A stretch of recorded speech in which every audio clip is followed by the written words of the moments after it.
testes diagnósticos. Nós vimos isso na aula de metodologia científica, teve uma aula só falando sobre isso, foi a aula que eu chamei de propriedades clinimétricas. A gente viu o delineamento, a metodologia que se aplica àqueles desenhos de estudo. Agora, nessa aula de hoje, nós vamos ver especificamente como fazer a estatística deles.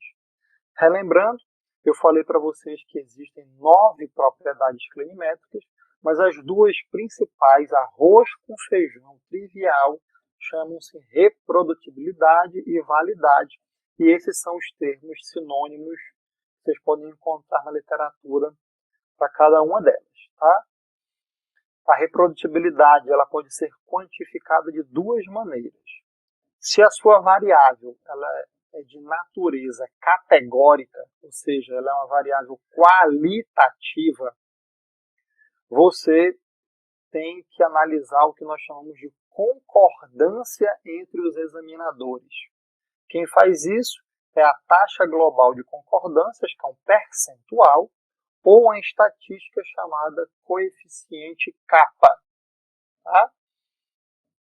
O coeficiente kappa ele analisa a distribuição da proporção das concordâncias.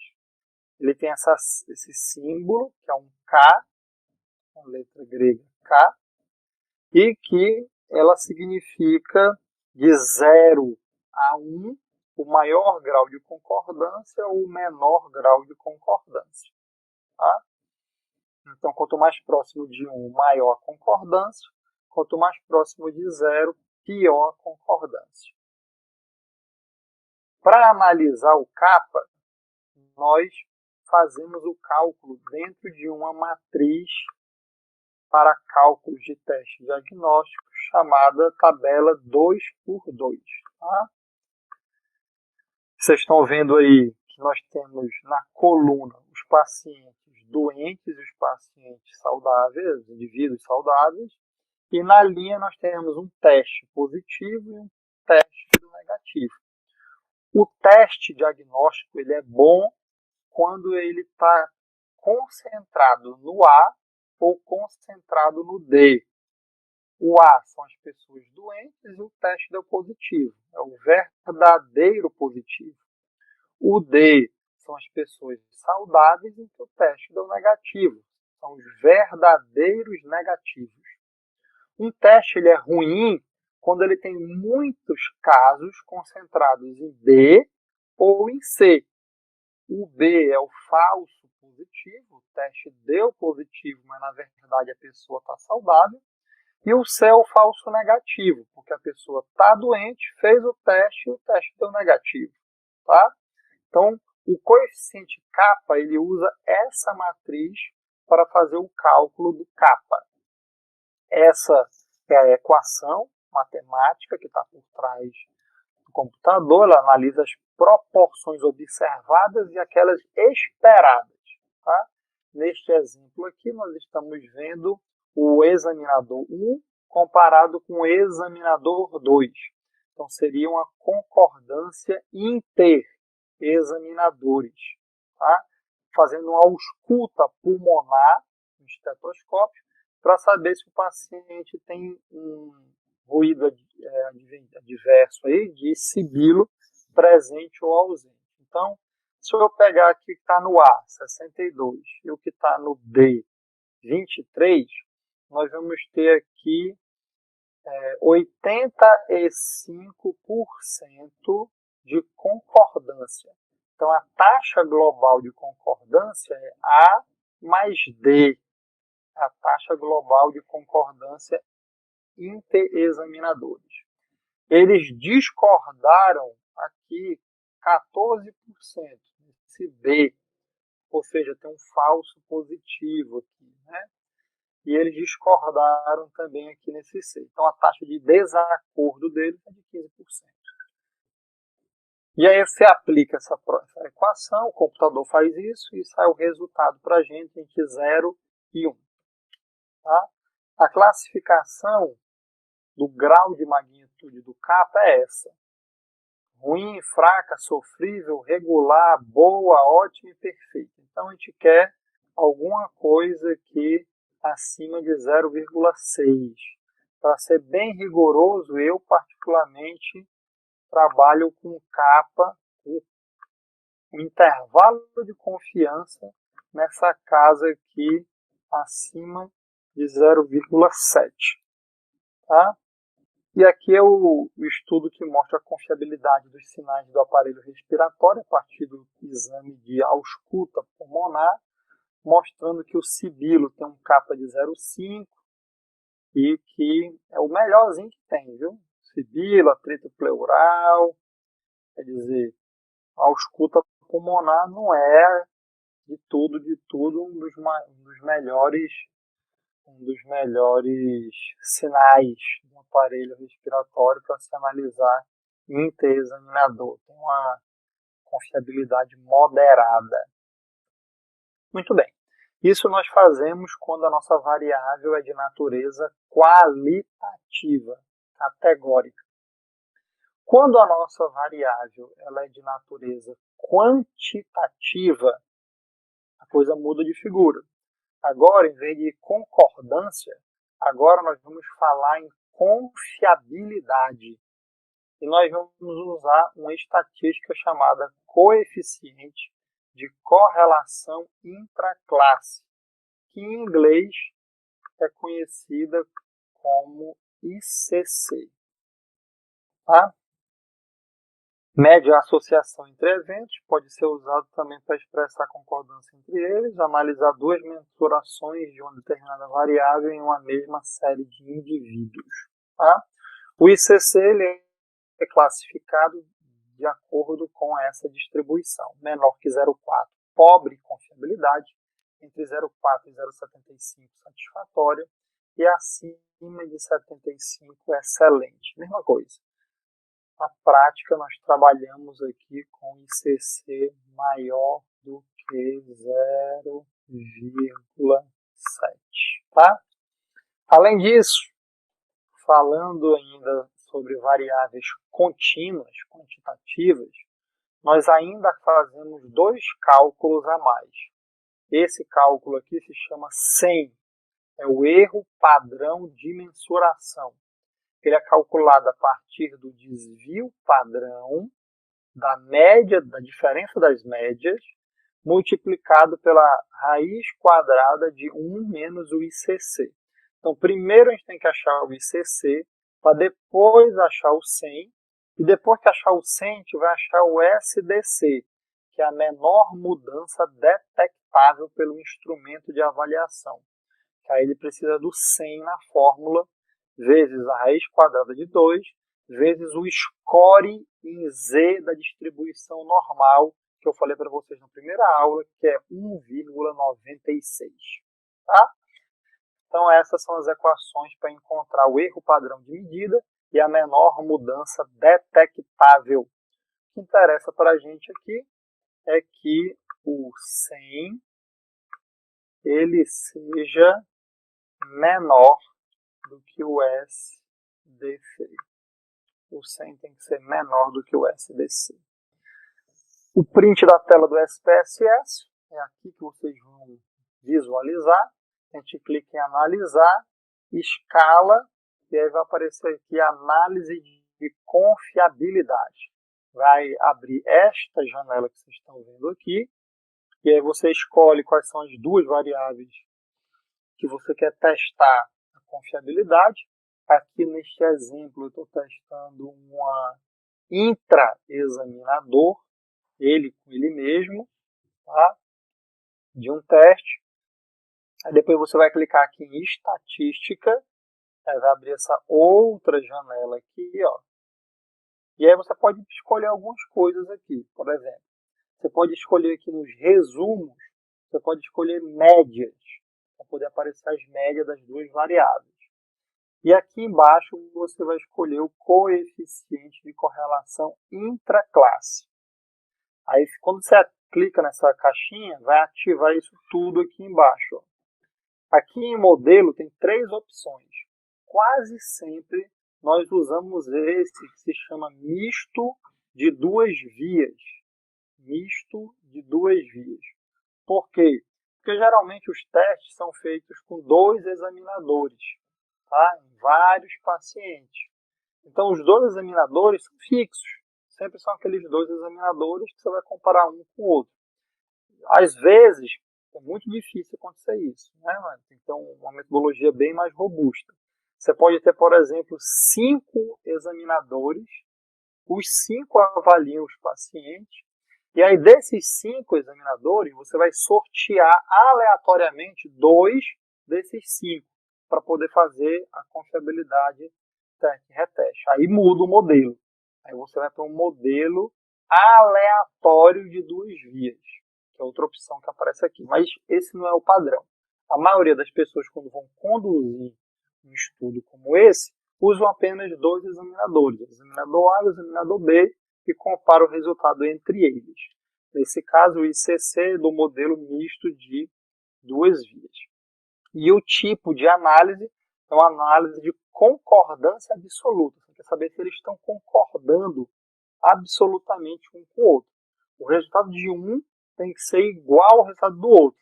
Se eu subtrair o resultado de um do outro, eu tenho que encontrar 0, que é o valor de teste que a gente digita aqui, ó, 0.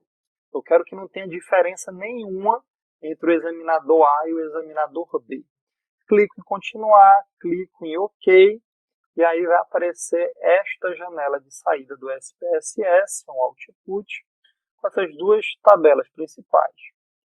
A primeira se chama alfa de Cronbach e ela serve para analisar a consistência interna. Tá? Isso aqui vai ser usado por quem tem questionários. Isso aqui é importante para pessoas que têm questionários. Tá? O alfa de Cronbach ele analisa a consistência interna. Mas aqui, como eu estou analisando confiabilidade de um procedimento, de um teste clínico, o que me interessa é aqui embaixo, eu analisar.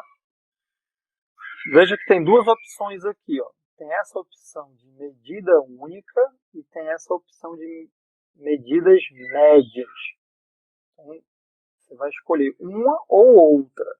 Tá? O que é medida única? Quando você faz o teste apenas uma única vez e aquele resultado é o que você considera para o diagnóstico, para a análise. Medidas médias é quando a gente realiza algum procedimento que tem que repetir 2, 3, 4, 5, N vezes e a gente tira a média das repetições. Por exemplo, teste de sentar e alcançar com o banco de Wells. A gente repete ele 3 vezes e aí pode tirar a média dos valores ou pode pegar o maior valor. Mas o procedimento ele é repetido mais de uma vez. Tá? Então, nessas situações, a gente utiliza essa opção de baixo. Quando o teste ele é feito uma única vez, o procedimento é aplicado uma única vez, a gente utiliza essas medidas únicas. Tá? A diferença é essa. Como eu estou falando aqui do teste, nesse exemplo, do Y-teste, a gente repete ele 7 vezes. Só que as 6 primeiras é teste, não está valendo. Só vale a última repetição. Então eu não faço uma média dos valores. Eu só pego o valor da 7ª repetição. Então é um valor único. Tá? E aí tem um ICC aqui baixíssimo, né? 0,11 que deu aqui. Muito ruim. E aí tem o intervalo de confiança, que está variando de negativo para positivo, quer dizer, péssimo, né? Sempre que o intervalo de confiança vai de negativo a positivo, significa que o 0 está aqui no meio. E eu disse para vocês que sempre que isso acontecer, não é estatisticamente significante essa confiabilidade. Então, é assim que nós interpretamos essa saída de output. Esse é o teste, né, o Y-teste. Você vai recompensar 7 vezes para frente, 7 vezes para esse lado, 7 vezes para o outro lado. E aqui são os valores de confiabilidade interexaminador deste procedimento, só que normalizado pelo tamanho da perna do indivíduo. Vocês estão vendo aqui que na direção anterior tem uma confiabilidade altíssima, póstero-medial também, póstero-lateral também, Veja que o intervalo de confiança está variando de 0,96 a 0,98, está bem curto, né? A variação foi muito pequena. E aí, achando o ICC, a gente acha o 100. Achando o 100, a gente encontra o SDC. Tá? O legal dessas duas variáveis aqui é que elas são expressas nas unidades de mensuração do teste. Então, vocês estão vendo aqui que ele é expresso em centímetros. Ó. E esse foi menor do que esse foi menor do que esse foi menor do que esse. Muito bem. Outro exemplo. Aqui é outro artigo do nosso grupo também. Só que aqui eu estou falando sobre concordância. Tá? A variável aqui que foi analisada nesse teste clínico, que é o teste de Downing, que é um teste da osteopatia, que é para diagnosticar e comparar o diagnóstico de articulação sacroiliaca entre dois examinadores. Então, eu tenho uma amostra total de 108 pacientes com dor lombar, 108 total. Aí tem 36 assintomáticos e tem 72 com dor lombar sintomáticos. Tá? Aqui é o valor de ICC, olha aqui a legenda aqui embaixo, ó, coeficiente de correlação intraclasse, com seu respectivo intervalo de confiança. Então vocês estão vendo aqui ó, que tem 3 retas. A gente pega uma régua, um parquímetro, e avalia em milímetros a distância de uma reta para outra. Então, a distância da reta 1 para a reta 2, a distância da reta 2 para a reta 3. Tá? É isso que vocês estão vendo aqui. Ó. Distância da linha 1 para a linha 2, da linha 2 para a linha 3, assim por diante. Aqui é o intraexaminador e aqui é o interexaminador. Então veja que a confiabilidade, o ICC foi baixíssimo. 0,19, 0,36, 0,30. E olha o intervalo de confiança, né? Bem largo, variando de quase zero, né? Que é discordância total, até uma moderada ou fraca confiabilidade. Então foi péssima a confiabilidade para esse procedimento. O examinador 1 fazia uma coisa, o examinador 2 encontrava outra completamente diferente. Tá? E ambos foram analisados com paquímetro, quer dizer, a gente analisou milímetro por milímetro disso aqui.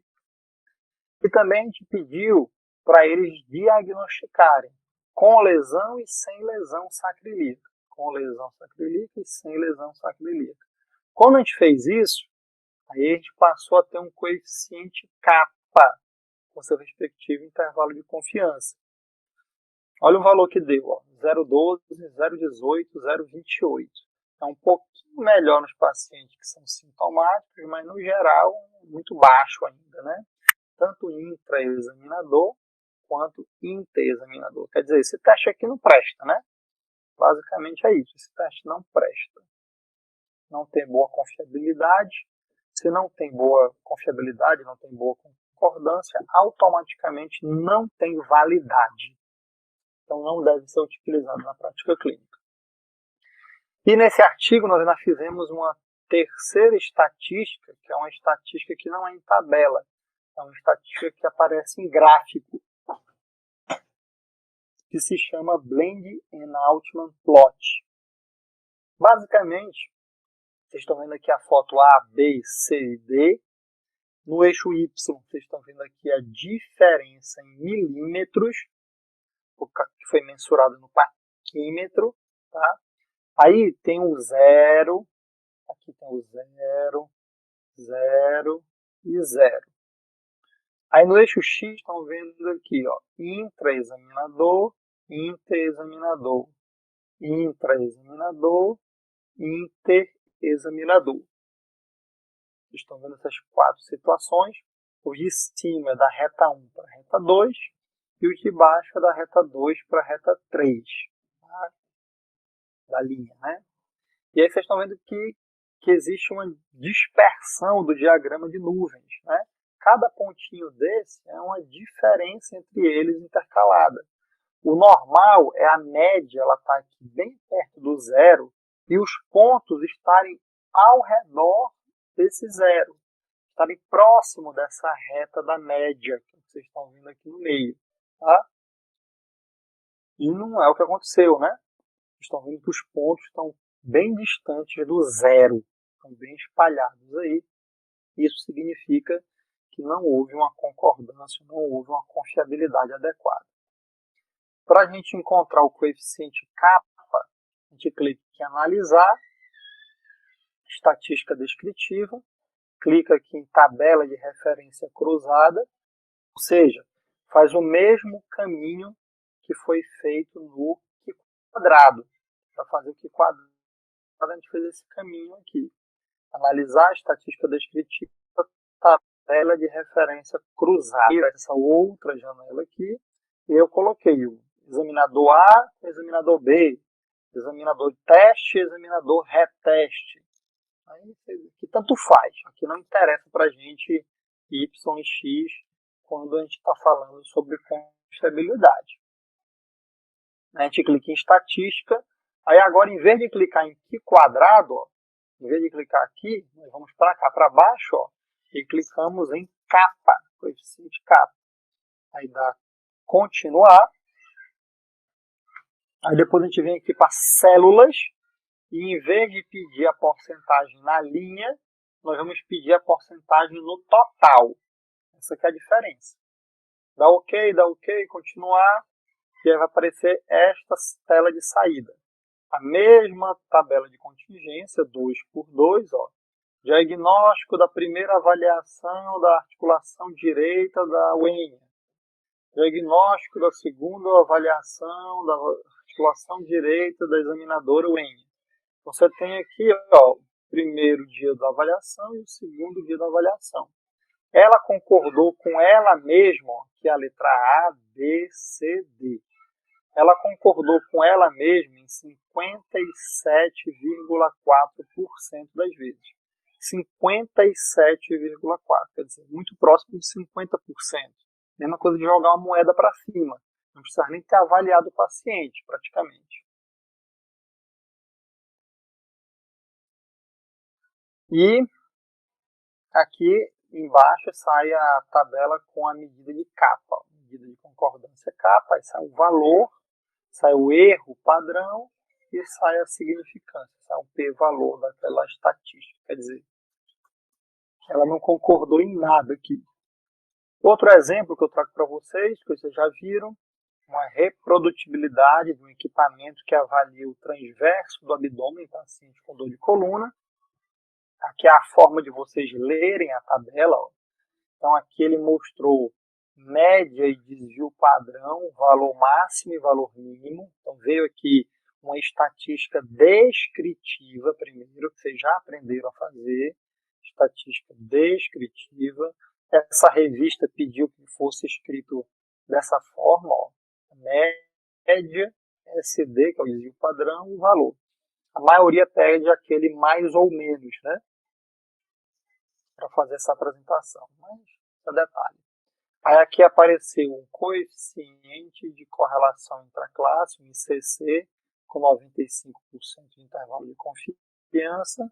Teste 1 menos o teste 2 do examinador A. Então isso aqui é um teste-reteste, isso aqui é um intra-examinador. E aqui a diferença entre o examinador A e o examinador B. Aqui então é o inter-examinador. Depois achar o ICC, basta colocar na fórmula. Você acha o 100 e depois acha o SDC. E esse artigo também nós fizemos o Blend Altman Plot. Olha a diferença aqui, gente. Ó. A média está aqui. Ó. Esse é o valor, é a reta da média. Ela está bem próximo do zero. E todos os valores estão dentro de um certo intervalo de confiança que está entre esse zero, variando aqui de quase menos 1 a 2. Tem um outlier só aqui. Mesma interpretação para o outro lado. No eixo X aqui vocês estão vendo o teste-reteste, teste 1 menos teste 2 do examinador A. E aqui vocês estão vendo o inter-examinador A versus B. Tá? Diferente daquele outro plot que eu mostrei agora. E olha aqui o eixo Y. O eixo Y tem de 0 a 5 a 10 a 15. Quer dizer, na hora que eu subir e um do outro teve diferença de quase 15. Então a escala do eixo Y aqui foi muito aberta. O zero aqui está exprimido. Ó. Esse outro blend Altman plot, a diferença entre os examinadores foi tão pequena, a concordância foi tão alta, que a escala do eixo Y foi diminuída para menos 3 a 3. Uma diferença de 3 em torno do zero. Tá? Muito bem. Essas são as estatísticas que nós vamos usar para confiabilidade. Intraexaminador, interexaminador, teste, reteste, é isso. Se a variável ela for quantitativa, a gente vai usar o ICC, o SEM, o SDC e o Blend Altman Plot. Se ela for uma variável qualitativa, nós vamos usar o coeficiente kappa. Ponto final. Perguntas antes da gente ir para a parte de validade. Na aula de metodologia, nós vimos que validade é uma propriedade clinimétrica do alvo, do instrumento de avaliação acertar o alvo ao qual ele se propôs a avaliar. Tá? Portanto, existem subtipos de validade. Validade de critério, validade de conteúdo, validade discriminante, validade de construto. Cada uma tem uma função diferente. Praticamente a estatística que analisa é a mesma. Tá? A validade de conteúdo serve para julgar a utilidade de um teste diagnóstico. O teste será avaliado, será válido se é adequado para medir as facetas que devem ser medidas. Qualidade de vida. Um teste para medir qualidade de vida deve ser capaz de englobar os aspectos que envolvem a qualidade de vida. A qualidade de vida ela é influenciada pela saúde física da pessoa, mas também pela saúde mental, emocional, social, capacidade funcional, muita coisa mexe com a qualidade de vida. É por isso que o instrumento considerado padrão ouro, que é o SF36, tem 8 domínios. Cada domínio vai pegar uma faceta, vai pegar um conteúdo da qualidade de vida. É muito comum nós vermos artigos escritos assim, qualidade de vida relacionada à saúde, Health Related Quality of Life. É muito comum aparecer dessa forma, quer dizer, você está avaliando a qualidade de vida, só que não é a qualidade de vida toda da pessoa, é a qualidade de vida restrita à saúde, especificamente. Então você restringe os conteúdos que estão sendo analisados. Tá? Aqui foi um artigo que nós publicamos de um teste, de um procedimento que nós desenvolvemos no ambulatório de joelho. Então, antigamente, os pacientes com condromalácia patelar, nossa avaliação de músculos do quadril era feita com teste, só a força dos extensores, só a força dos abdutores e depois só a força dos rotadores laterais isoladamente.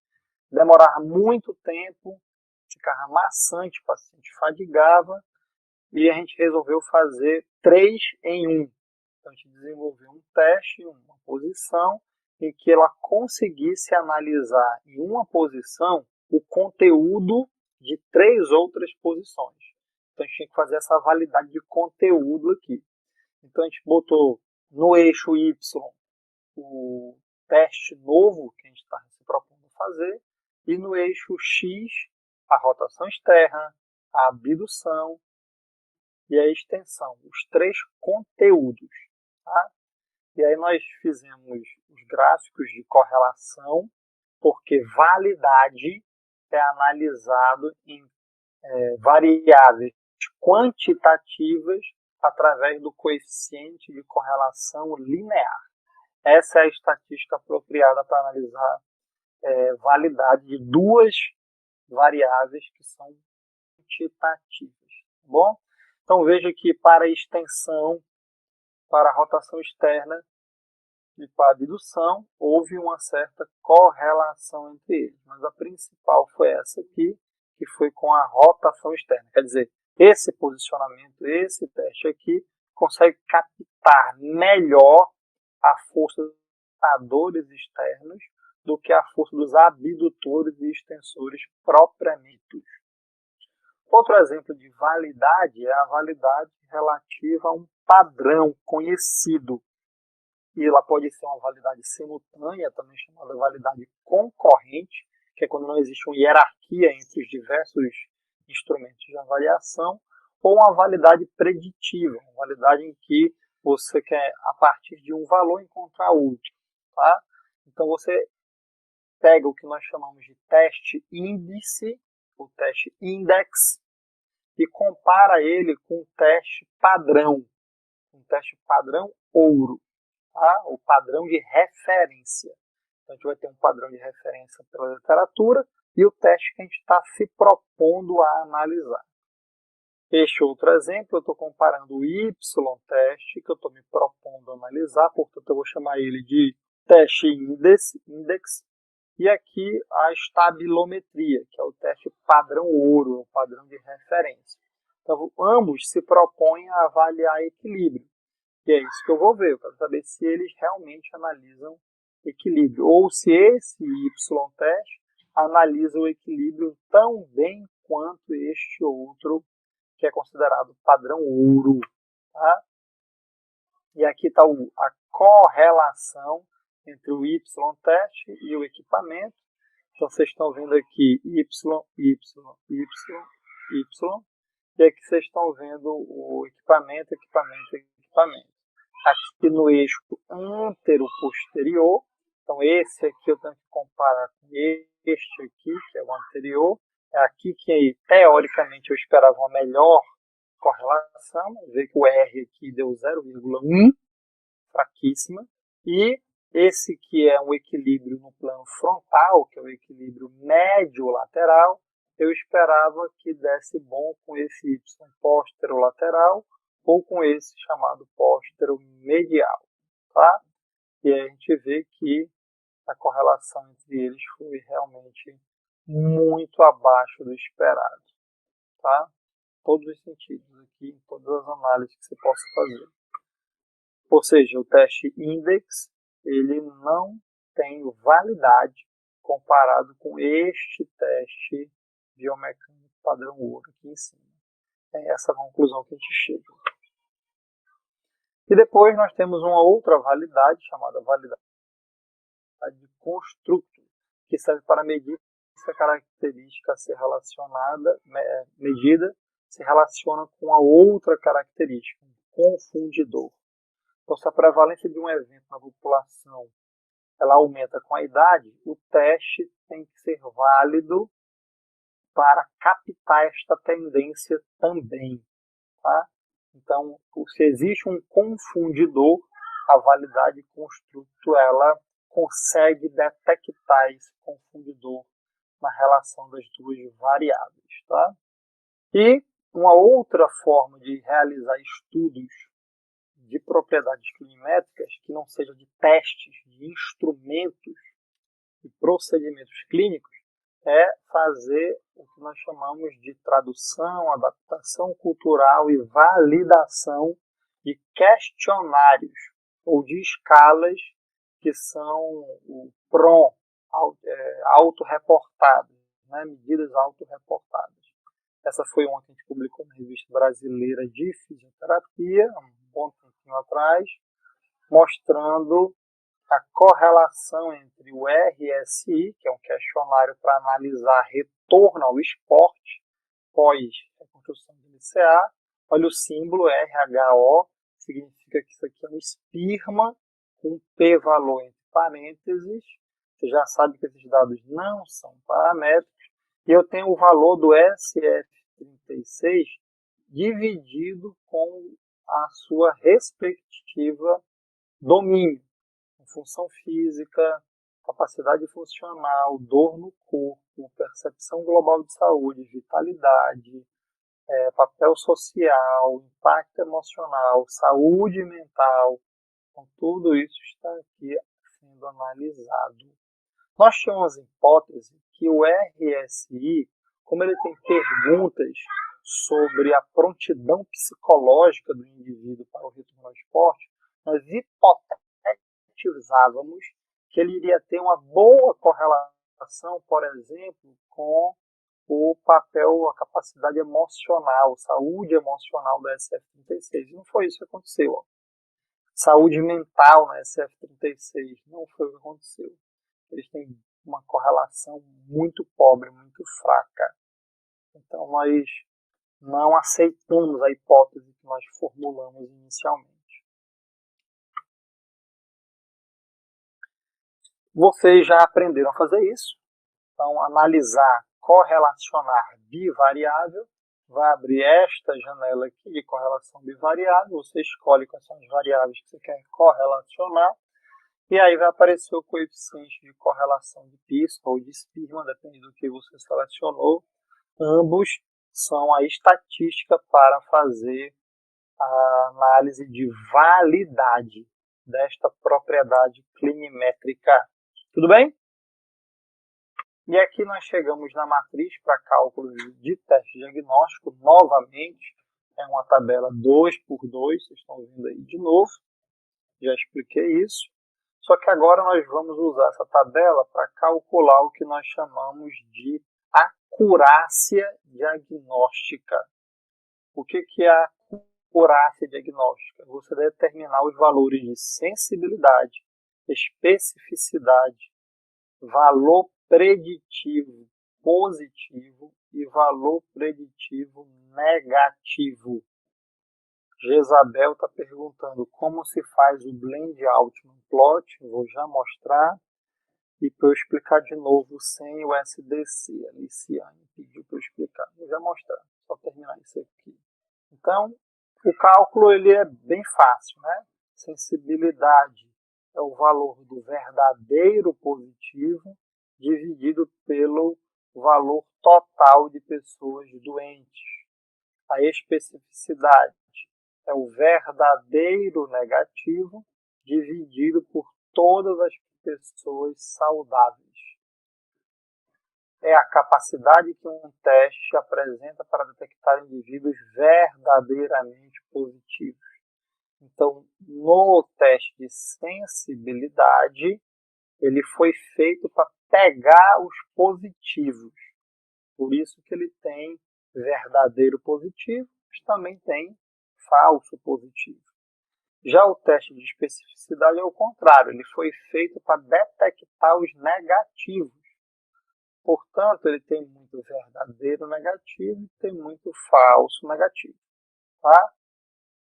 E quando eu faço esse cruzamento aqui, ó, eu pego o A, multiplico por D e divido pelo B vezes o C, aí eu encontro o valor de odds ratio, se for um estudo prospectivo. Se for um estudo transversal, eu vou encontrar a razão de prevalência, basicamente, entre eles. E quando nós não sabemos os pontos de corte, nós precisamos definir novos pontos de corte, nós usamos uma estatística chamada curva ROC. Essa curva ROC, ela traça uma reta em 0,5, ou seja, em 50% de chance, e ela traça um gráfico em que o nosso resultado, o resultado do instrumento de avaliação, ele, quanto mais distante dessa reta de 50%, melhor são seus valores de sensibilidade e especificidade ao mesmo tempo.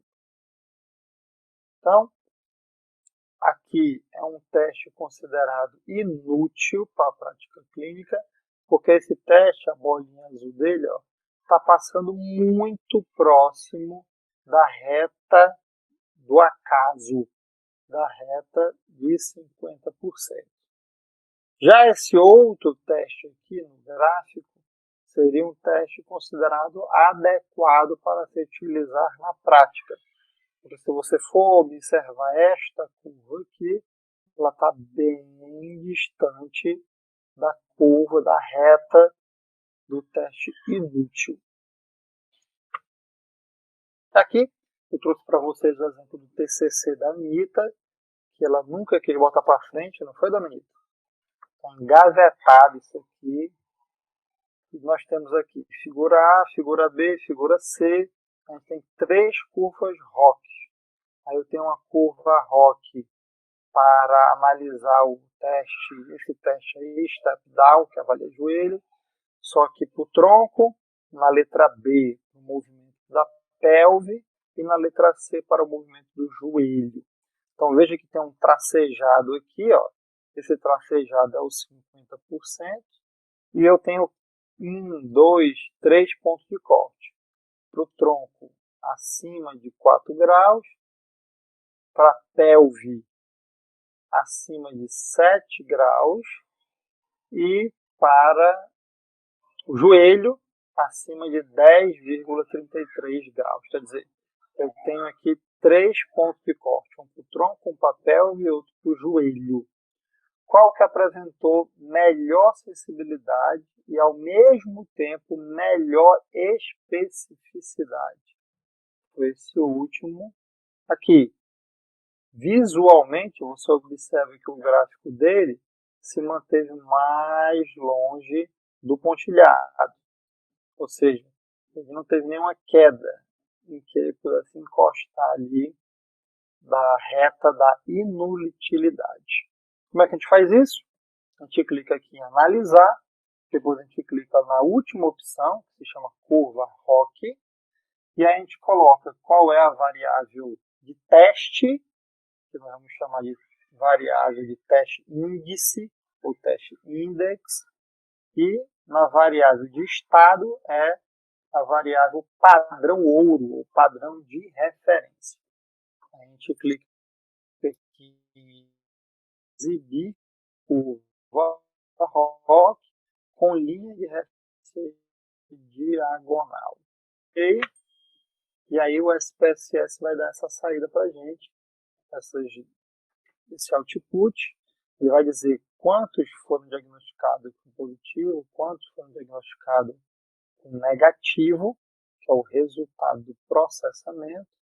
E depois ele vai nos dar uma tabela chamada área sob a curva. Não vou desenhar aqui. É esta área aqui. Esta é a famosa área embaixo da curva, área sob a curva, tá bom? Vejam que um gráfico que tenha uma curva como essa aqui, ó, tá homogeneamente bem longe do pontilhado da linha de inutilidade. Então, se a reta ela for assim, ela está com ápice aqui, ó, este ponto ápice, o mais próximo de 1, mais próximo aqui de 100%. Eu parei, a área embaixo da curva. A gente tem aqui, ó, a área embaixo da curva e tem um intervalo de confiança desta área embaixo da curva. E aí ele diz para a gente quantos foram positivos e quantos foram negativos a partir desta análise. Tá? Agora eu vou mostrar para vocês a aplicação prática desses procedimentos, desses testes, tá bom? Então, ó, Jezabel e Liciane, como faz o Blend Altima e como faz o sem o SDC. Vamos começar pelo SDC. Eu tenho essas várias planilhas do Excel que vocês estão vendo aqui, ó. Dá para fazer no SPSS também, mas eu já deixei salvo aqui, para mim fica mais prático. Eu vou pegar aqui o exemplo do Visa H. Visa H é um questionário que avalia a capacidade funcional de pacientes com tendinopatia, tá bom? Então, como é que nós fazemos? Deixa eu abrir isso na janela, então acho que fica melhor abrir na janela isso aqui. Vou pegar essa do Visa H, que é a mesma que eu tenho do Excel, aí fica mais fácil de eu explicar para vocês. Então, ó, aqui eu já tenho um Excel que eu construí, em que as fórmulas elas já estão gravadas, tá? Então, por exemplo, aqui, ó, Visa H 100. Quando eu coloco aqui, ó, já aparece a fórmula para mim. Ó. Já deixei essa fórmula gravada. Ó. Quando eu clico em SDC, já aparece a fórmula para mim também. Eu vou mostrar passo a passo, que aí na prática fica mais rápido para eu fazer isso, entendeu? Mas eu vou mostrar para vocês aqui o passo a passo. Então, está aqui minha tabela do SPSS, do Visa-H. É um questionário. E aí eu tenho aqui o reteste do questionário e é o primeiro dia de aplicação do questionário, tá? Vocês estão vendo aqui, ó, Visa-H e o Visa-H reteste, tá? Então tem o teste reteste, um intraexaminador, né? Questionário a gente chama de teste reteste. Então, como é que eu faço para calcular o SEM e o SDC deles? Que é basicamente a mesma pergunta que a Jezabel fez. Então, primeiro achando o SEM e o SDC, eu primeiro preciso achar o ICC, tá? Então, vim aqui ó, em analisar, escala, análise de confiabilidade.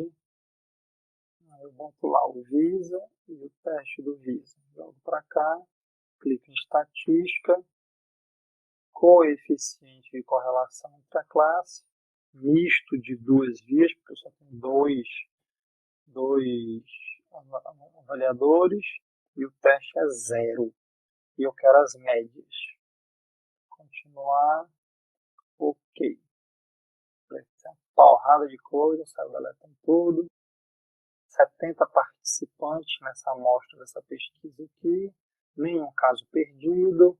O alfa de Crombat aqui foi 0,95. Foi muito alto. Esse alfa de Crombat é uma alta consistência interna. Deve ter pergunta aí repetida. Estatística de item. Aí tem média, mínimo, máximo, intervalo, diferença do máximo para o mínimo, variância, tem tudo aqui. E tem o ICC. Como é um questionário, ele é aplicado uma única vez. Então, eu não vou olhar para essas medidas médias, eu vou olhar para essas medidas únicas. E aí apareceu um ICC aqui de 0,894.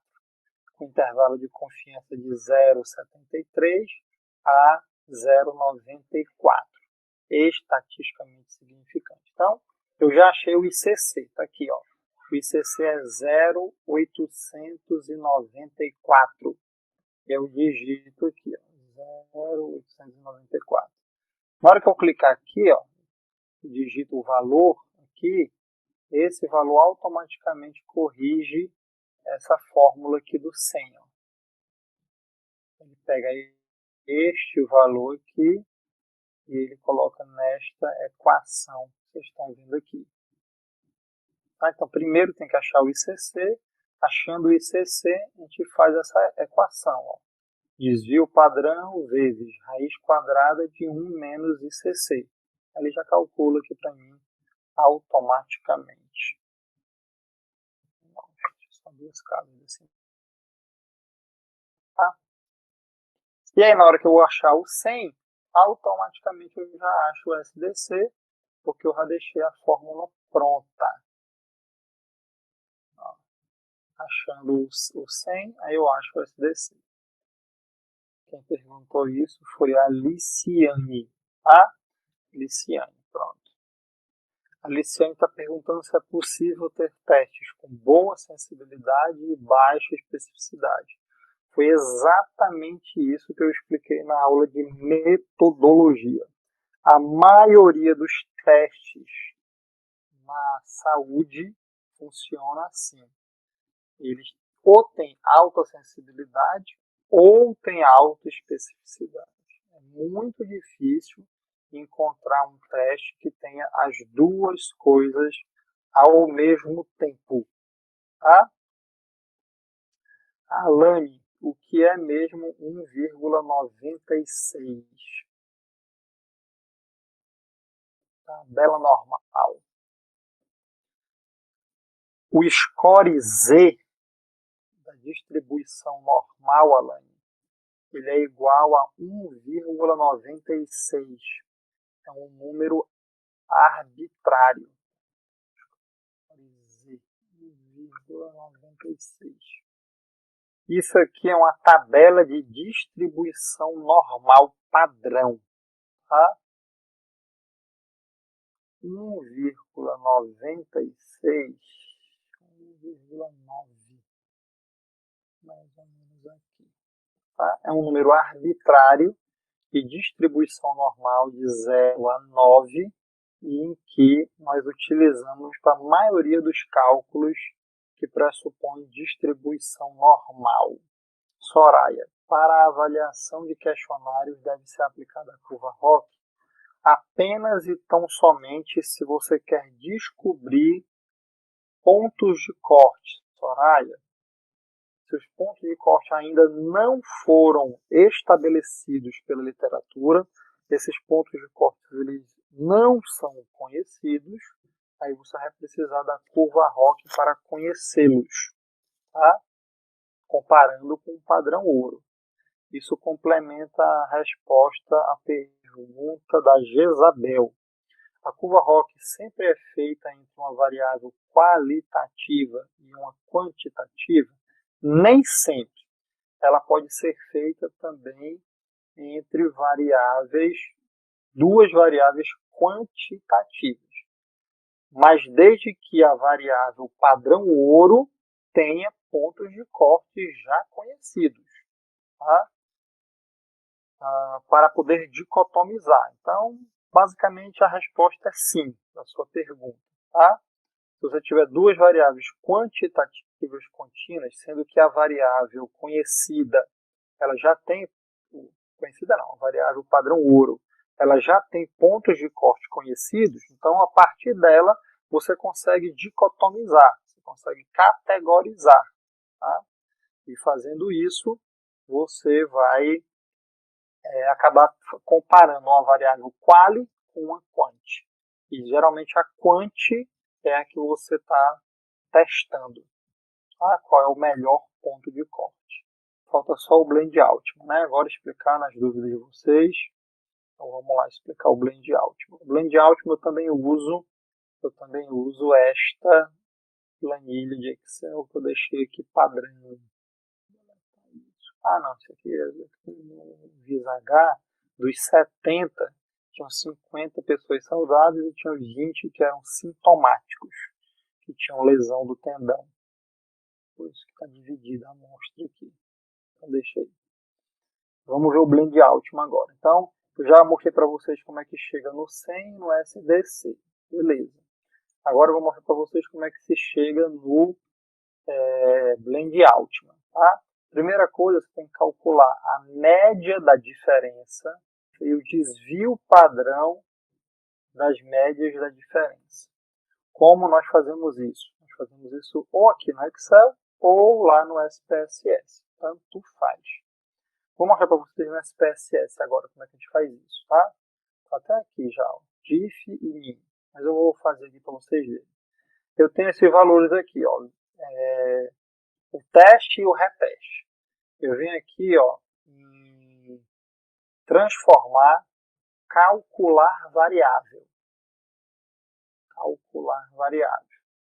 Aí eu coloco aqui, ó, o visa menos o reteste. Teste menos o reteste.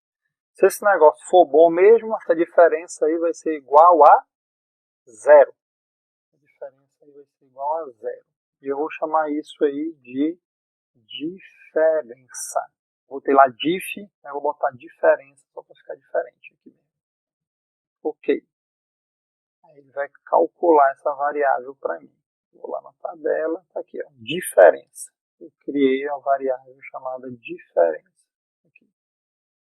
Igual a outra aqui, ó, menos 5, menos 9, menos 25, igualzinho. Aí depois eu vou calcular a diferença média das diferenças. Mesma coisa, transformar, calcular a variável. Média. A média. Então, como é que a gente calcula a média aritmética? A gente soma as duas, né? Parênteses aqui, ó. A gente soma as duas, esse mais o reteste, e aí divide por 2. Média aritmética. Soma os dois e divide por 2. Isso aqui, ó. Criou a diferença e criou a média. Então, eu tenho aqui, ó, a diferença e tem a média. A diferença e a média. Tá?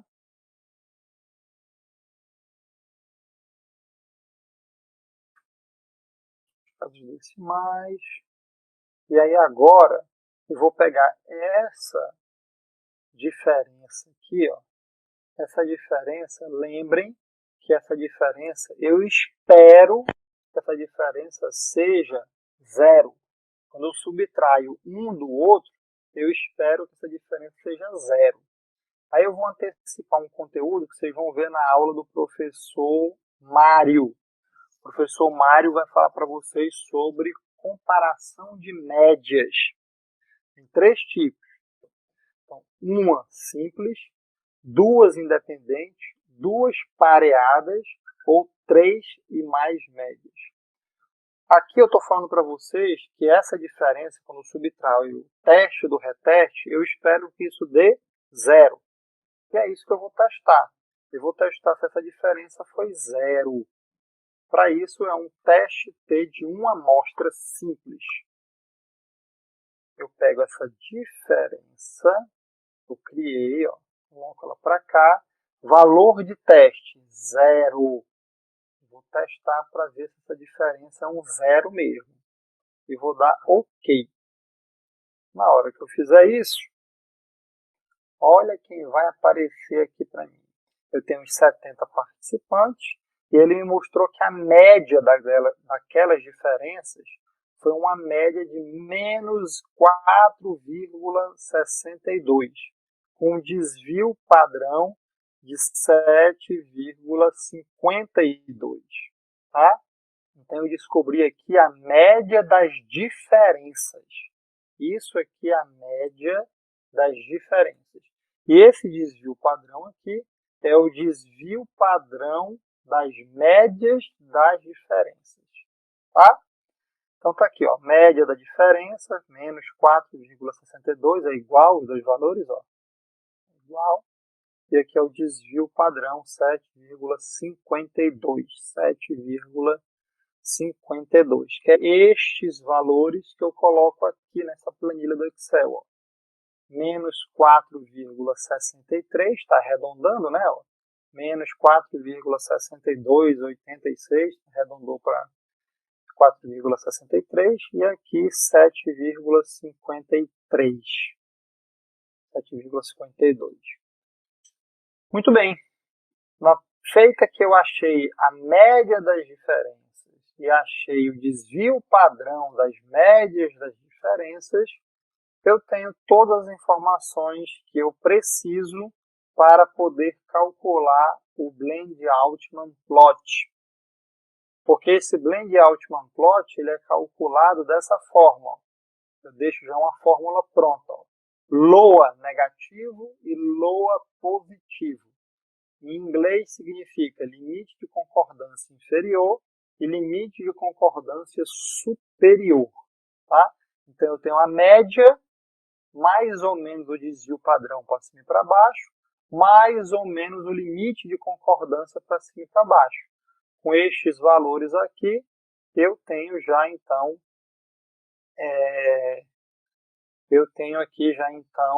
o que eu preciso para fazer o Blend-Altman plot. Tá? Então, esses valores aqui. Vou só colocar aqui a fórmula para vocês verem, tá? Do limite de concordância. A média, que é o D3, em azul que está aqui, menos, que é o limite inferior, né? Menos o desvio padrão das médias vezes 1,96, que é o score em Z.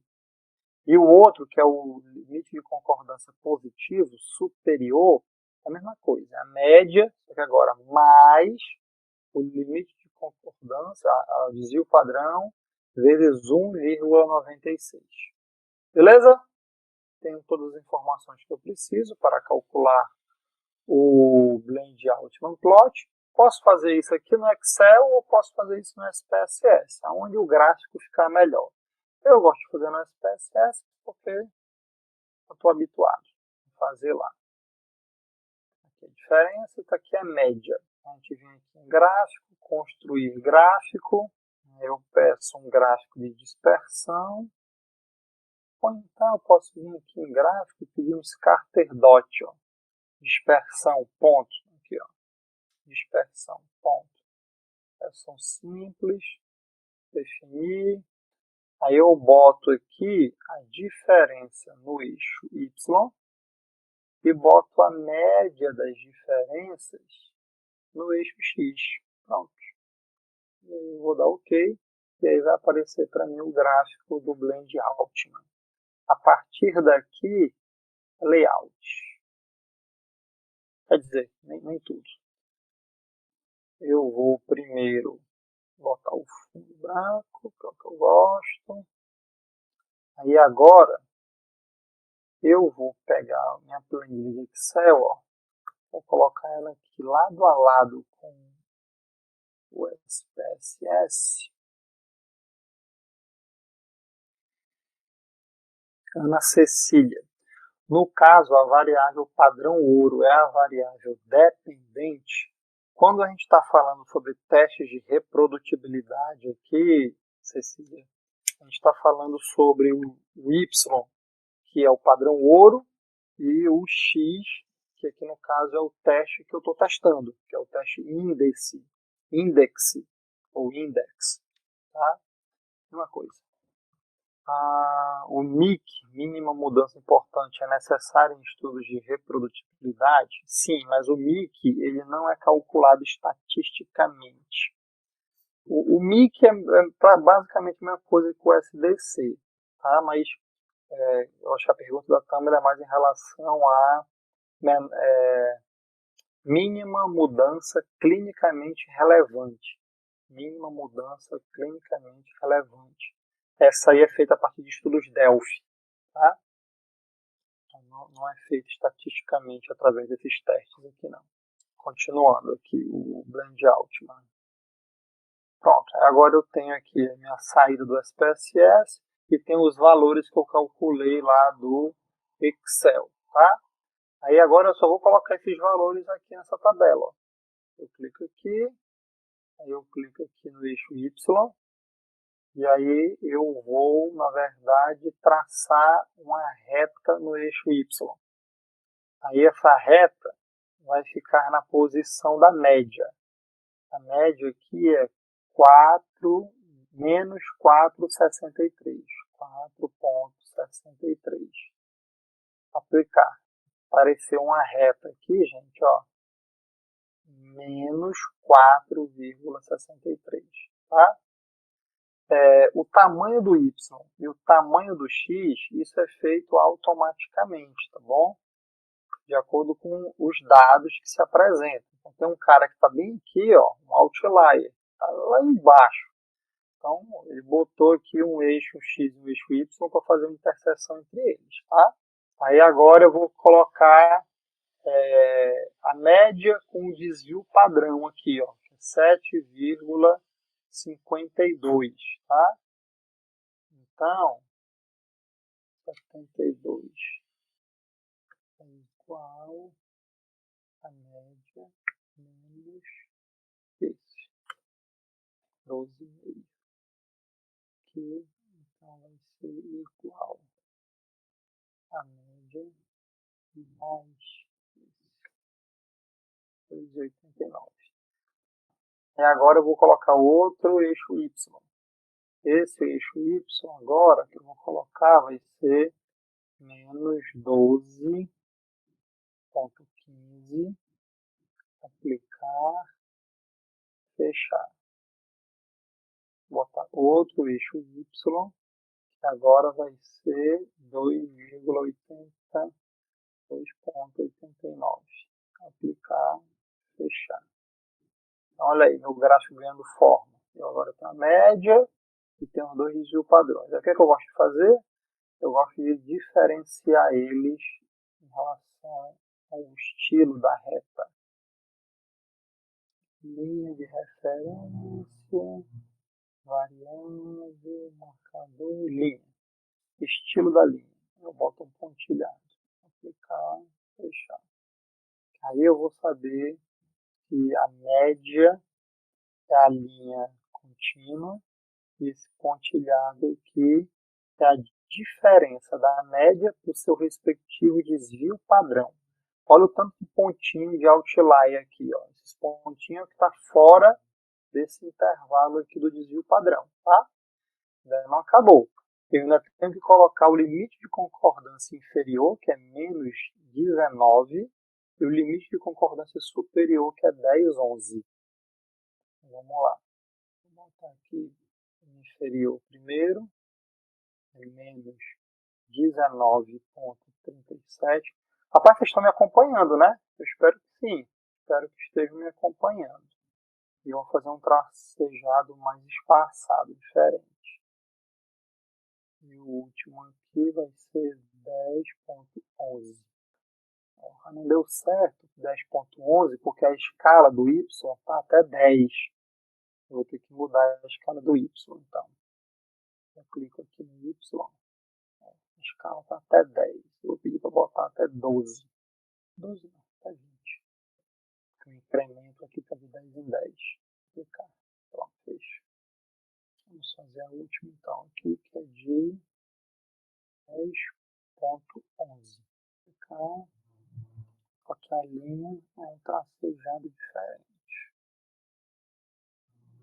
Para diferenciar. Fechar. Olha aí. Olha o nosso blend Altman tomando corpo aqui, ó. Bem parecido. Já está começando a ficar parecido com o que a gente apresenta nos artigos científicos. Deixa eu mostrar um blend Altman aqui. Então, esse blend Altman ele tem só a média 1,96 com desvio padrão. Média menos 1,96 com desvio padrão. Mas tem outros que, ó, esse outro aqui, ó, ele já tem o LOA, intervalo de confiança de 95% do LOA superior e o LOA inferior. E aí tem a diferença para a média com desvio padrão aqui também. Então tem todo tipo. Aí você começa a construir o gráfico até ele ficar bonitinho, assim, do jeito que a revista exige que se faça.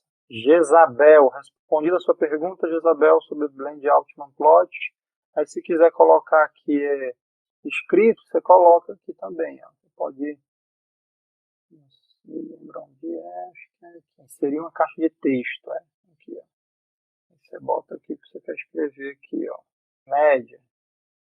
Você pega aqui e bota aqui onde você quer. Ó. Média. Muda a letra, muda o tamanho da fonte. Então é questão de gráfico mesmo. Aqui. Eu gasto um tempinho para fazer isso, tá? Muda a legenda, enfim. Você bota do jeito que a revista existe. Isabel, sim, obrigada. Camila, sim. Geise, sim. O que é esse monte de sim que vocês estão respondendo aqui? Foi na hora que eu perguntei se vocês estão acompanhando, né? Camila. Deixa eu ver se tem mais alguma pergunta que eu deixei passar batido. Acho que não, né? Show de bola, galera. É isto. Eu tenho uma porrada aqui de bancos na estatística. Um monte deles desses de LOA, para calcular capa, para calcular ICC. E eu sei que a maioria de vocês, pelo que eu vi da tarefa 1, também vão apresentar estudos sobre testes diagnósticos, né? Deixa eu ver. RipSeed. Deixa eu mostrar uma coisa aqui do RipSeed para vocês interessante. Avaliador 1, reteste. Avaliador 1, reteste. Avaliador 1, teste.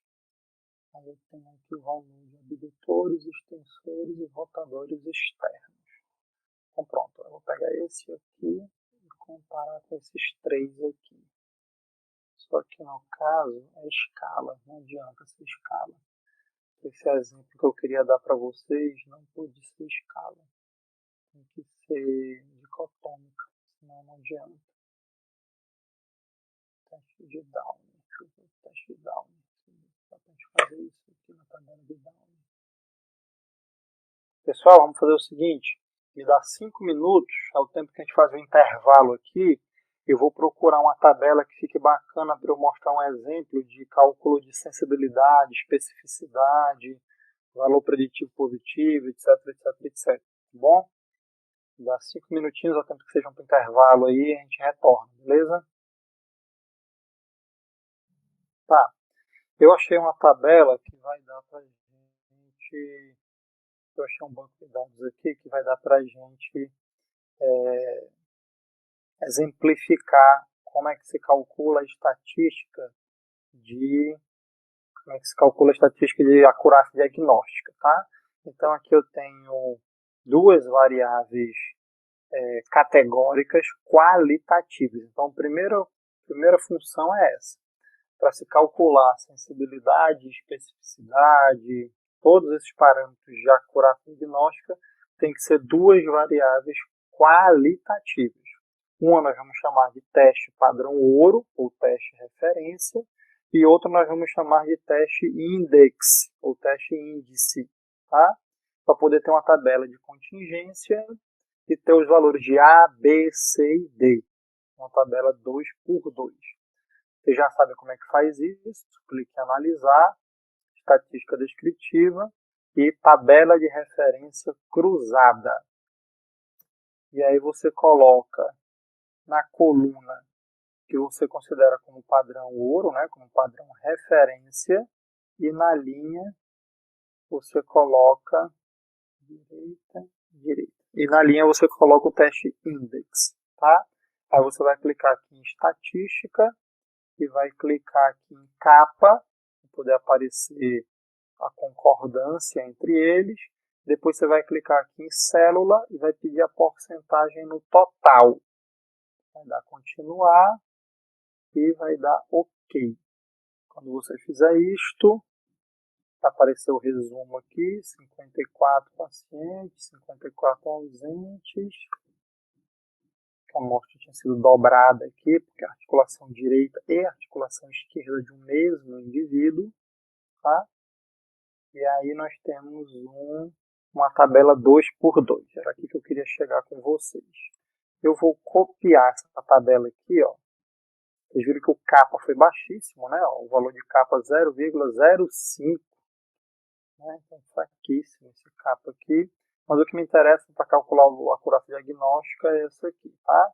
Eu vou pegar esta tabela e vou colocar ela neste Excel aqui, que eu acabei de criar aqui na hora do intervalo, com as fórmulas prontas, que são essas fórmulas que eu apresentei no PowerPoint aqui na aula para vocês, tá? Sensibilidade, tá? Especificidade, tal e tal. Então, eu vou colocar tudo aqui. Eu vou colar a tabela aqui. O que é que nós temos aqui? Nós temos o valor de A, B, C, D. Esses valores, 11, 12, 13, 18, são os valores que eu vou substituir aqui. Ó. A, B, C, D.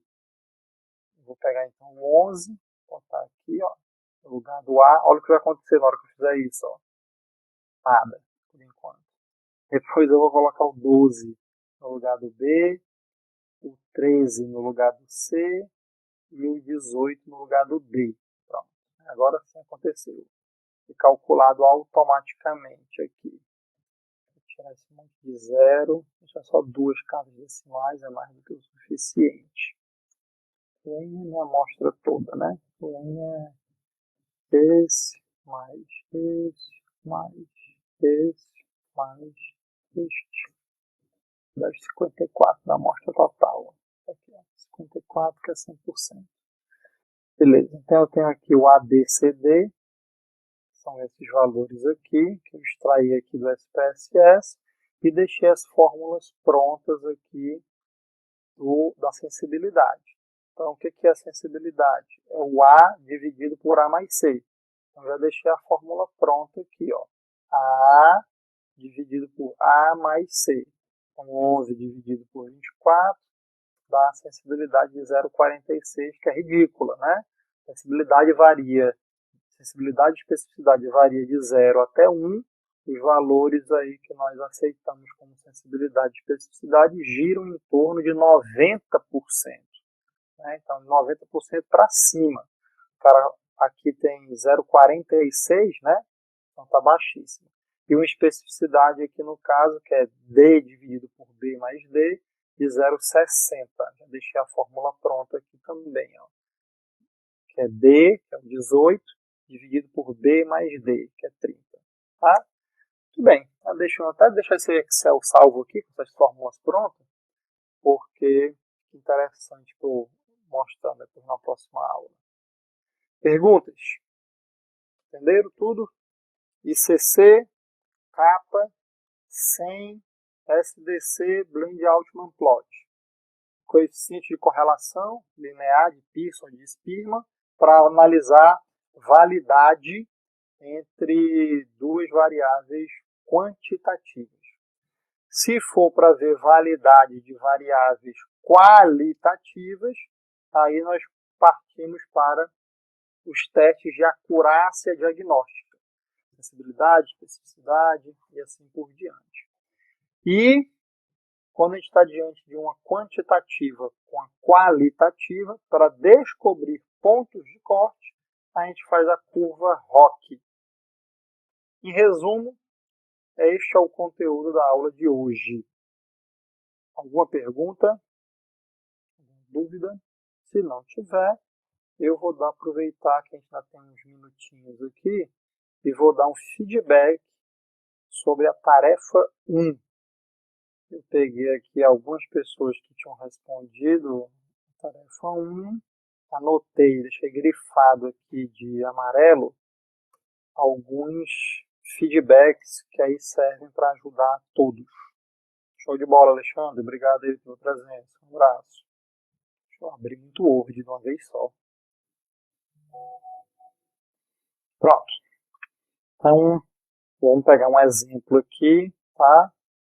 Só a parte que está grifada, tá bom? Foi o que mais me chamou a atenção.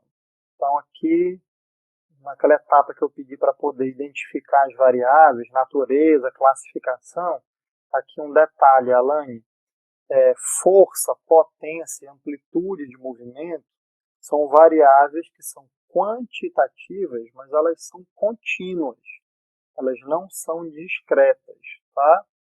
Porque elas aceitam números fracionados, né? Então, uma amplitude de movimento, se você tiver uma graduação lá no inclinômetro, enfim, no gonionômetro, ele aceita a fração de números. Força e potência também, 55, alguma coisa quilograma-força, ou newton, tá? Então, eles não são discretos. Então, esse era o feedback dessa tarefa aqui. Vou ver outro. De amarelo aqui. Esse aqui ainda foi melhor porque ela separou a variável dependente do estudo e as variáveis independentes do estudo. Aí depois disso, aí ela selecionou dor lombar incapacitante. Dor lombar incapacitante vai ser analisada a partir da presença, tem ou não tem, então é uma variável dicotômica, qualitativa, nominal, dicotômica, tá? E também vai ver a intensidade da dor lombar. E essa intensidade foi o que eu não entendi, porque ela colocou aqui como uma variável categórica ordinal. E geralmente intensidade a gente vê numa escala de 0 a 10, que é a escala numérica de dor, que é uma escala quantitativa discreta, de 0 a 10. Tá? Para você analisar uma intensidade de dor lombar dessa forma aqui, só se ela for utilizar uma escala de descritores verbais de dor. Por exemplo, dor incapacitante, dor suportável, dor mínima, média, moderada ou grave, enfim, que não é muito comum, né? O mais comum é utilizar em escala numérica de dor de 0 a 10, portanto, quantitativa discreta. Esse é o da Tuira. Não sei se ela está aí. Se alguém tiver aí e quiser falar, pode falar na hora, viu? Só abrir o áudio. Professor? Oi? Me fala. É a Rebeca. Oi, Rebeca. Tá? Pronto. No caso de ter um questionário que tenha como resultado um valor numérico, mas aquele valor faça referência a uma categoria nominal, no caso de ser leve e moderado. Eu levo em consideração somente esse resultado final, então. E aí eu coloco Não, como aí vai categórica depender do que ordinal. você vai analisar. Vai depender do que você vai analisar. Por exemplo, tem vários instrumentos No caso de um de questionário que avaliação. avalie severidade, grau de severidade de uma disfunção. Ele me gera um Certo? resultado numérico final, Tá? mas esse resultado ele é então referenciado para categorias como leve, como moderada, então eu levo em consideração somente esse resultado final para classificar a variável. Não. Aí, no caso, você vai ter duas variáveis com duas classificações diferentes. Você vai ter o score da pontuação, que é uma quantitativa numérica, e você vai ter a categorização, que vai ser uma qualitativa nominal, ou no seu caso aí ordinal, né? Ordinal, Que é grau de certo. severidade, grau de severidade é ordinal. Isso. Você vai ter as duas. Aí vai depender se você vai fazer estatística usando a pontuação ou se você vai fazer estatística usando as categorias, entendeu? Vai depender do objetivo do estudo. Tá bom? Obrigada. Tá, tudo bem, Nada. obrigada. Esse outro exemplo aqui, ó, colocou uma tabela, aí colocou a natureza da variável, a unidade, né? Botou a unidade da variável, a unidade de medida da variável, e botou o tipo de variável, né? A classificação. Tá bem direitinho, tudo beleza. Aqui, nível de escolaridade não é nominal. Nível de escolaridade ele é ordinal, porque tem hierarquia entre eles, né? Renda, botou o valor expresso, tudo beleza. Só que aí quando chegou nessa aqui, ó, eu não conheço nenhum nem outro, tá? Não conheço esses instrumentos de avaliação e nada. Mas como a unidade de medida é tempo, os dois é tempo. Ó. Só que um foi quantitativo contínuo e o outro foi quantitativo discreto. Aí eu fiquei na dúvida. Um aceita o número inteiro de tempo e o outro não? Ficou meio confuso isso. Geralmente, tempo mensurado em segundos, minutos ou hora. Isso é uma variável quantitativa contínua. Tá? Este feedback aqui. Ver quem mais. Esse. Aqui, a Tainá colocou, inclusive, o delineamento do estudo, que é um quase experimental. Lembre na aula de metodologia que um quase experimental, a diferença para o ensaio clínico é que não vai ter, não é possível fazer a aleatorização dos grupos. Né? E ela descreveu aqui embaixo. A princípio, todas as famílias serão incluídas no estudo que farão parte do grupo de intervenção. As famílias que faltarem 3 encontros ou mais serão convidadas a compor o grupo controle. Pronto, aqui nessa frase, ela definiu que não vai ser aleatorizado a alocação dos grupos, a divisão dos grupos. Por isso que ela está dizendo que é quase experimental. É isso mesmo. Outra coisa que me chamou a atenção foi aqui, para averiguar a relação das variáveis biológicas e ambiental com o desempenho motor dos bebês, será calculado o coeficiente de correlação de Pearson entre a pontuação obtida na escala Ames e as variáveis sexo e tipo de parto. Aí eu achei estranho, porque lembra que o pressuposto teórico para se utilizar o coeficiente de correlação linear de Pearson é que tem que ser duas variáveis quantitativas. A escala de Ames, a pontuação, é quantitativa, mas o sexo não. O sexo é nominal, masculino e feminino. O tipo de parto também é nominal, cesárea ou normal, entendeu? Então não tem como utilizar coeficiente de Pearson para fazer essa análise do Ames pelo sexo, Ames pelo tipo de parto. Então tem que corrigir isso aqui, tá bom? Aqui o mais adequado é a comparação de médias, que vocês vão ver ainda, porque uma é quantitativa e a outra ela é qualitativa. Tem que ser comparação de média. Vamos ver mais. Aqui, classificação das variáveis. O Saulo colocou direitinho, tudo beleza. Aí aqui, grau de severidade dos sintomas psiquiátricos. Sempre que aparecer severidade, tem hierarquia. Leve, moderado e grave. Então, se tem hierarquia, não pode ser nominal, tem que ser ordinal. Tá? Só este detalhe aqui, Saulo. Eu só grifei os detalhes mais importantes. Aqui do Tailândia, ó. Comparação da efetividade entre diferentes técnicas de recovery. Então, vai ser um ensaio clínico que vai ter mais de uma intervenção, ó, diferentes técnicas de recovery. Será de acordo com o título, a pesquisa será feita em uma população. Não, vai ser feita numa amostra. Não é numa população, é numa amostra. Por isso que você vai usar a estatística inferencial. É por isso que existe H0 e H1. Aí aqui é o seguinte, H0, as técnicas de recovery não melhoraram a condição de dor. E H1, as técnicas de recovery melhoraram a condição de dor. Só que, na verdade, olha o título aqui, ó, comparação da efetividade entre diferentes técnicas. Então, o que ela vai ver é se existe diferença entre as técnicas.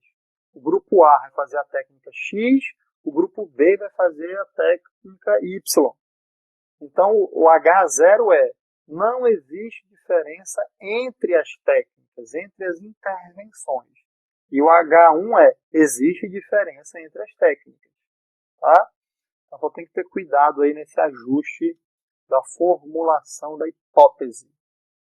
Aí aqui, deixa eu ver o que mais. Serão investigadas variáveis categóricas, nominal, sexo. O nome não, né? O nome da pessoa a gente não analisa, nome. Tá fora esse. Sexo e profissão, ok. Categóricas ordinais, que é a percepção subjetiva do esforço e dor. Dor tem que ver, essa dor aqui, por que ela vai ser categórica ordinal, a dor? Só se ela for coletada em uma escala de severidade, leve, moderada e incapacitante. Mas, geralmente, dor é feita em escala numérica de dor, que é contínua, quantitativa contínua, né? Tem que rever isso aqui. Peso, altura, o valor dos biomarcadores sanguíneos é contínuo e a idade dos indivíduos em uma variável numérica discreta. Perfeito. Deixa eu ver o que mais. Aqui, mais uma formulação de hipótese, H0 e H1. Não existe confiabilidade tete-retete, logo o aplicativo não é válido. H1, o aplicativo possui validade de altos níveis de confiabilidade tete-retete, o que indica não é inferior à versão em papel da escala INES. Tá? Então aqui está ok, essa formulação aqui, ela está ok.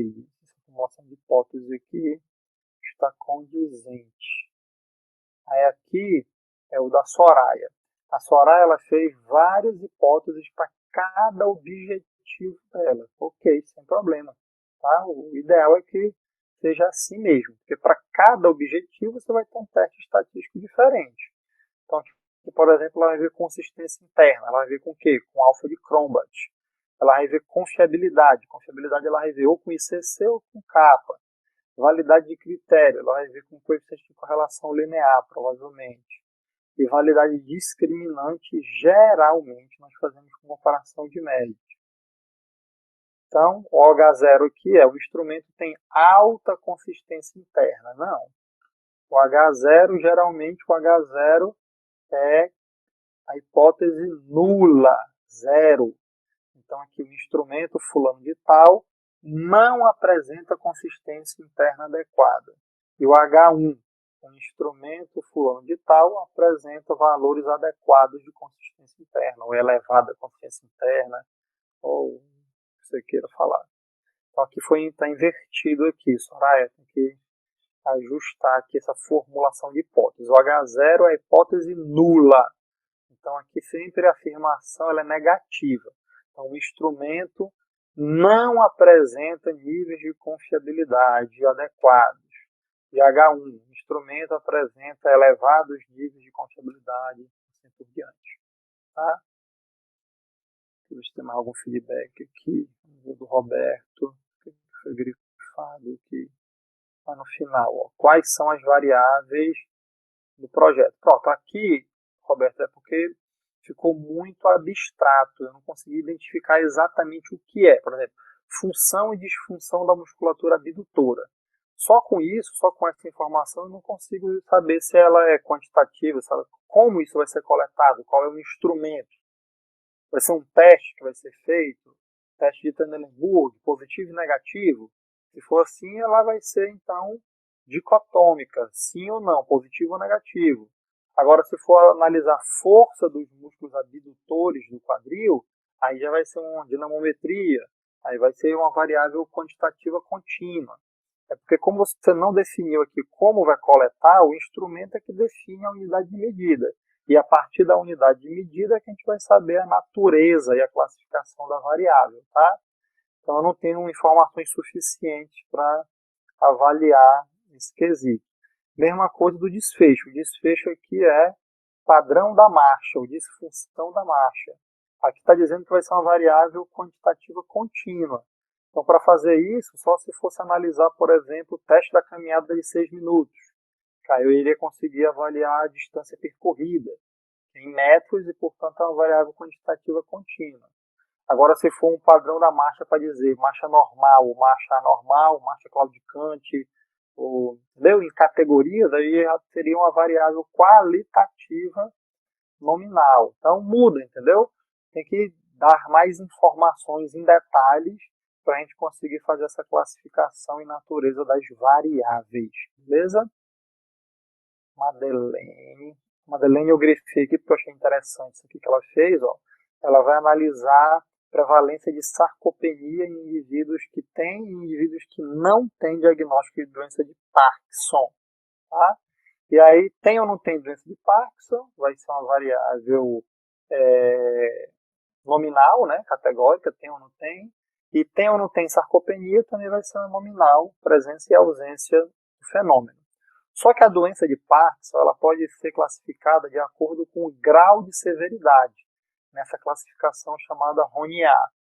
E, portanto, o grau 1, 2, 3, 4, não sei das quantas aqui de grau de severidade, passa a ser uma variável qualitativa ordinal. Então, a doença de Parkinson ela pode ser uma nominal, tem ou não tem, mas ela também pode ser uma ordinal de acordo com essa classificação de grau de severidade. Bacana isso aqui. Falta mais um aqui, qual da Ana Carolina. Ah, o da Ana Carolina foi o que eu gostei aqui, porque ela botou bem didático aqui, bem direitinho. Ela botou natureza das variáveis. Aí botou quais são as categóricas nominais, botou tudinho. Ó. Quais são as categóricas ordinais. Ficou bem organizado aqui o dela, ficou bem fácil de visualizar, bater o olho e visualizar. Tá vendo tanto de variável que ela vai manusear na pesquisa dela? A maioria de vocês vai fazer isso também. O que é que ficou faltando aqui, Ana Carolina? Ficou faltando você me dizer quem é o desfecho principal, quem é a sua variável Y, quem é independente e quem é dependente aqui. Faltou só isso. Muito bem, show de bola, galera. Eu não corrigi de todos, né? Eu só, por exemplo, mostrei aqui os que tinha alguma coisa que me chamou a atenção para dar feedback. Os outros que eu não mencionei é porque estava 100% dentro do padrão esperado. Show de bola, galera. Ah, vocês estão escrevendo aqui no chat. O que vocês escreveram aqui, né? O Roberto botou dinamômetro. Então é quantitativa contínua mesmo. Alane, variável teórica é igual a variável operacional. A pergunta é, Alane, isso? Se for, eu não sei não. Eu não consigo falar esses termos, não. Show de bola, galera. Chegamos ao fim da nossa aula de hoje. Espero que tenha sido proveitoso para vocês. Se vocês não tiverem mais nenhuma dúvida, mais nenhuma pergunta, eu vou dar por encerrado por aqui. Tá bom? Show de bola. Valeu, galera. Tchau, tchau.